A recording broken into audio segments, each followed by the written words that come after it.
What are some of the open questions here from collectors, PSA's parent company, buying SGC? Hey, it's Mike. Thanks for tuning back in. This morning, or Thursday morning, whenever I get this video out, Thursday morning I reported, and I was not the first, by the way, but I had a video out just explaining that collectors, the parent of PSA, purchased SGC. There were a lot of open questions at that time. And one of the benefits of this channel, surprisingly, has been that I have weird, wild sources all over the industry. And one of those sources, or actually quite a few of those sources, but one of those sources came through with some really interesting background on this sale that I'm going to go through. And I also asked this person and various other people some questions that I'm hoping to get some answer to that have been asked all over since the news broke this morning. So here goes. First of all, these companies, and you've seen SGC Pete's video where he says that SGC will continue to operate independently. Nat Turner also reported to Danny at Hobby News Daily that they will continue to operate independently for the foreseeable future, is I think what Danny wrote. My source says that is true, but that Collectors is setting themselves up to go public. And they are anticipating or expecting or planning an IPO in the next 2 years. And because there isn't much growth in grading, and because they need to shore up their balance sheet to impress Wall Street, they have decided to buy SGC to give them more revenue, to boost their revenue, and they will let it operate completely independently until they go public. And potentially even longer if it goes well, if things go well.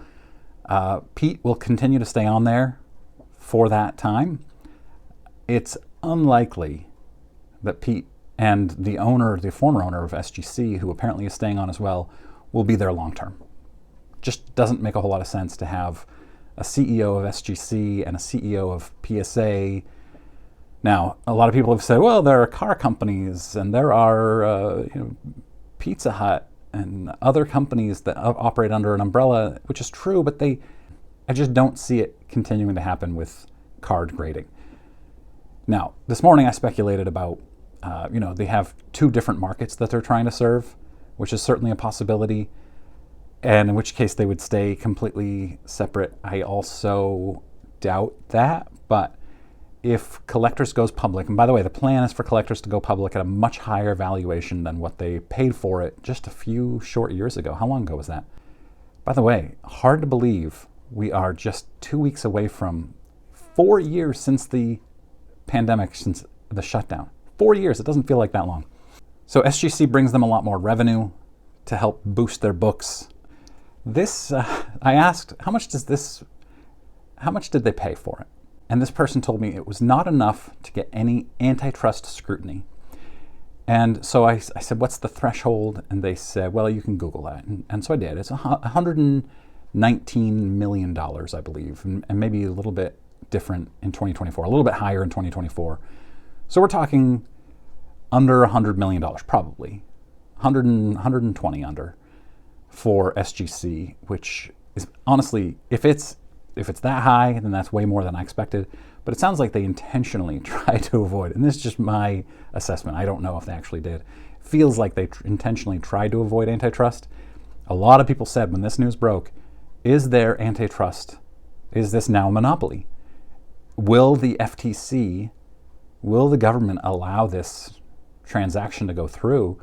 And it sounds like it should go through since they avoided that threshold for scrutiny. I asked about crossing cards from SGC to PSA. This person said that it will be made easy, probably inexpensive, but they don't know if there will be scrutiny on your cards. So will they take an SGC 9 and automatically cross it to a PSA 9? Will they take a 10 and cross it to a 10? Will they take a 9.5 and cross that to a 10? Or will they actually examine your card after breaking it out of the SGC slab and grade it whatever PSA standards are? That's the big question that is unanswered at this point, which is probably one of the more interesting questions. By the way, another thing, I put out a tweet earlier today. I'm getting all kinds of really interesting scoops.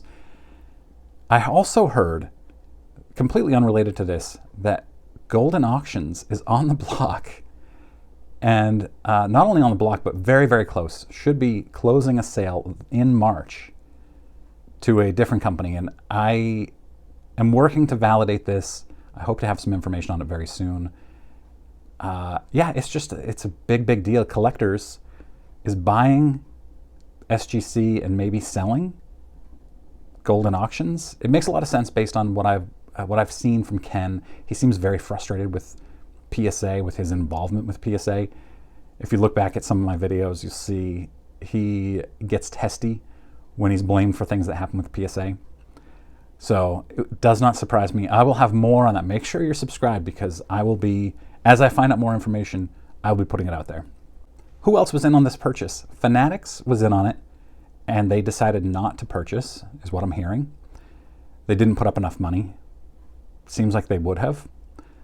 Fanatics, CGC also had an opportunity to buy SGC and wanted to. They did not do it. This is the third time PSA has been trying to buy SGC. The first two times fell through. This time it happened. As they're planning on going public, they needed that extra revenue. They wanted to prevent Fanatics and CGC from buying them, and this one actually is happening. So a lot of people are asking what's going to happen with their slab values from SGC. This person didn't really know confidently what might happen. Probably not much in the near term. We'll see long term. So I asked about upcharges. No word yet on if SGC would take on PSA's policy of doing upcharges on value for their things. Will SGC take on PSA's security in their slabs? According to Nat Turner in Hobby News Daily, it sounds like there will be a lot of technology enhancements to SGC that PSA is able to give them, so I'm guessing that is the case. Will SGC require membership? Not immediately, my source tells me. That could come later on. So you're familiar with the Collectors Club membership with PSA. That might happen. Will there be a set registry? According to, again, Nat Turner on Hobby News Daily through Danny, they are working not towards a universal card registry, but a PSA SGC card registry, which I speculated on this morning. That would be really interesting and a really cool feature, I think. So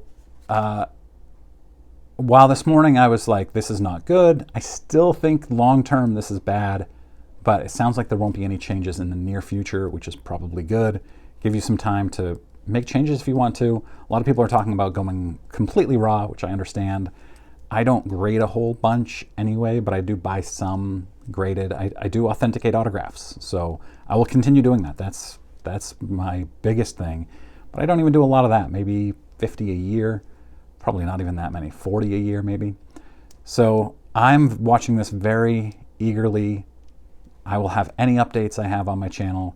And again, I'm chasing down that Golden Auctions lead, which I tweeted about. If you, I'm trying to get Ken Golden to comment on it, but John Keating even said Ken Golden can't say no comment in under 280 characters. So we'll see what happens. Yeah, looking forward to all this stuff. Thanks very much for watching.